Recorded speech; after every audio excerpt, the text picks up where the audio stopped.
we have this 74 plate transit van with us in today, Dan. Now this vehicle is only 1 year old and has only got 20,000 miles on the clock. Now the customer has had an illumination on the dash that says AdBlue fault, and it is limiting the mileage before non-start. I think it's down at 310 miles now, I think. About 310 miles to non-start. So he's quickly got on the phone to Ford. They've said we're 5 to 6 weeks. So watched our videos and saw that we have the dealer level Ford software. So he was straight on the phone to us. And Dan, this is Sunday morning.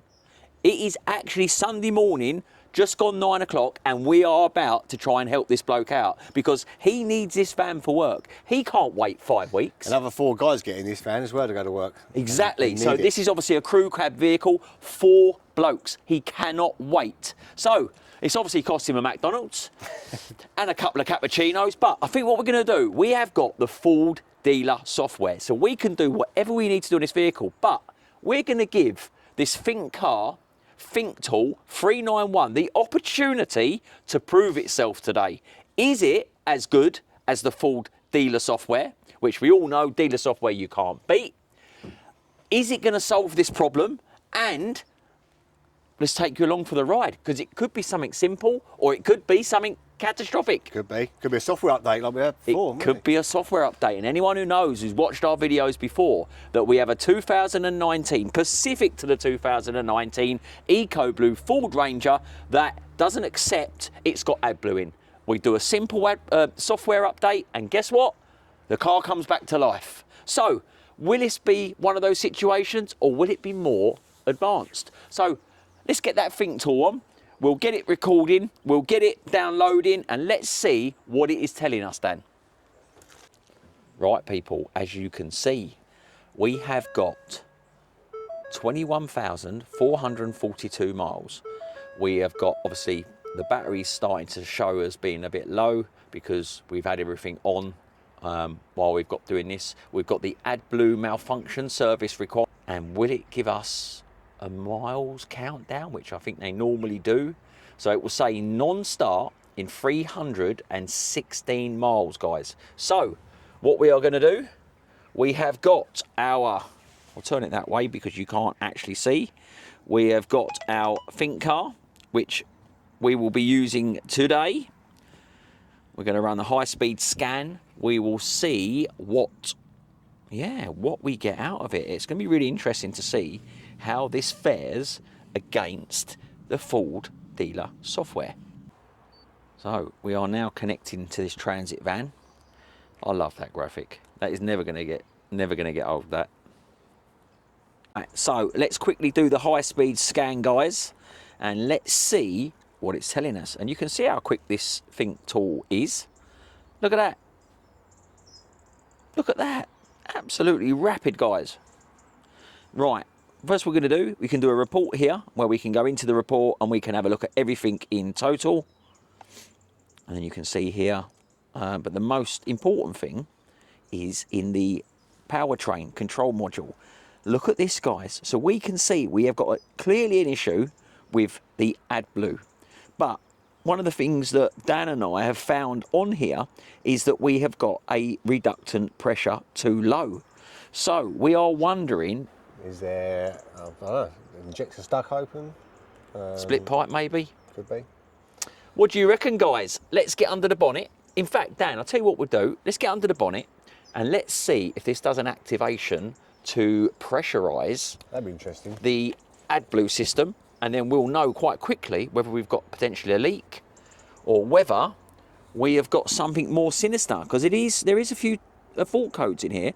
So that's a lot of fault codes for a brand new vehicle on one system, you know. Why is there so many? 1 year old, done 20,000 miles, 21,000 miles. It's 5-6 weeks to get into Ford. They've seen our video. They know we can do this stuff. So let's see how quickly we can diagnose this. So what we do, let's get under the bonnet. I'll see if we can activate the AdBlue injector, and let's see what we got then. Okay. Right, so if you come over here, I can see straight away, look, the coolant's quite low in this. This is a year old. So the coolant is quite low. we are looking for the AdBlue injection side of it, Dan, which should be just down here on the side. Yeah. That looks like so if an you come AdBlue down injector. here, guys. So the AdBlue system here, if you look down here, these pipes, they will go into the silver bit. So they'll go into the cat. And what we're going to be looking for, we've got rubber hoses here, and we've got an injector. So what I'm going to do, I'm going to activate the AdBlue, and let's just see if we can hear anything going on. Can we hear the pump running? And then just find out why we've got no pressure in that system. We can activate the SCR system. So they have a visual leak test option on this tool. So what I'm going to do, I'm going to activate it, and Dan is going to have a look to see if he can hear the pump moving, if he can hear an injector, or if in fact we've actually got any pressure in the system at all. So come and have a look. Right, so we are in the menu for the AdBlue, and as you can see on this tool, we have a SCR visual leak test. So what we're going to do, we are going to activate the leak test, and we're going to look under the bonnet to see if we can visually see any leaks from this vehicle.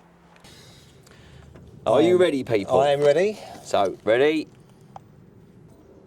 In process. Here we go. We've now got 621 kPa, and the system is checking for leaks. Right, I'll have a look underneath, Dan. Yep.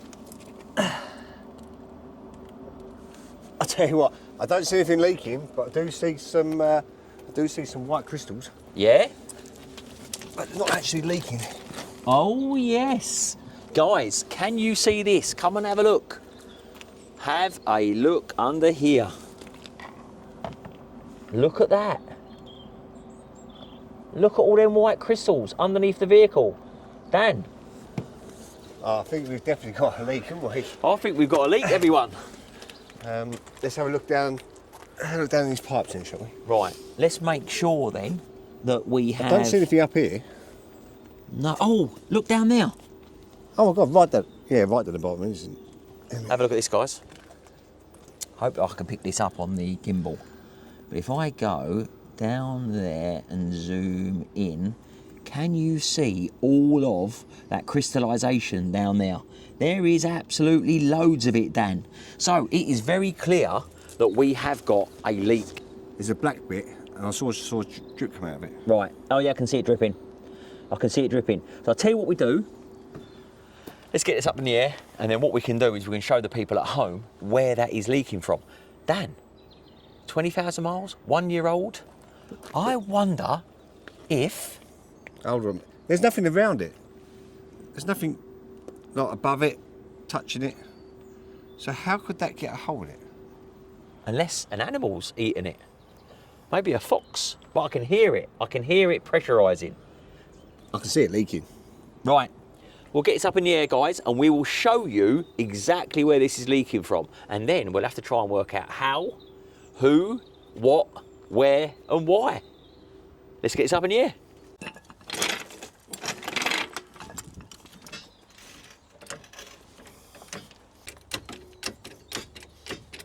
Right, so we're both underneath this transit, Dan. Dan is here, and I am here.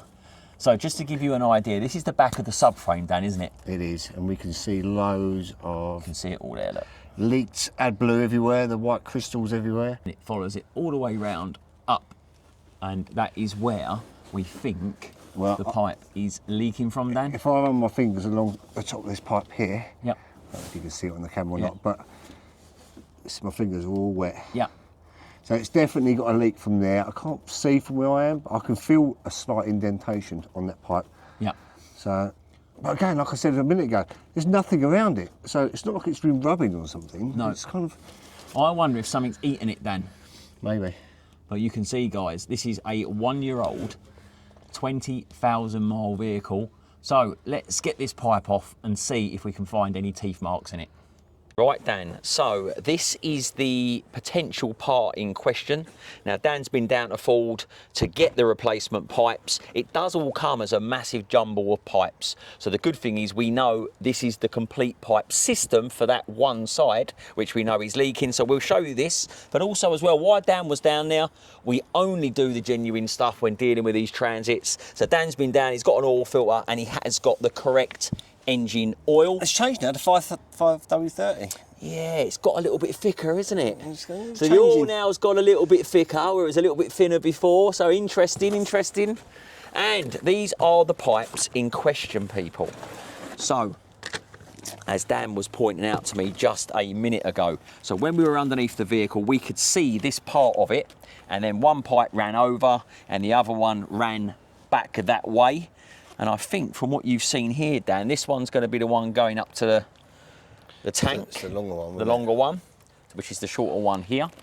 But, Dan, this doesn't fill me with a lot of confidence. It's 1 year old, it's done 20,000 miles. This is thin, crap, rubbish plastic. It's not surprising, really, is it? It's like there is nothing to this. It's actually worse than a vacuum cleaner. It's that bad, Dan, isn't it? And this was not cheap by any means. This was really not cheap. So we're going to pull it off.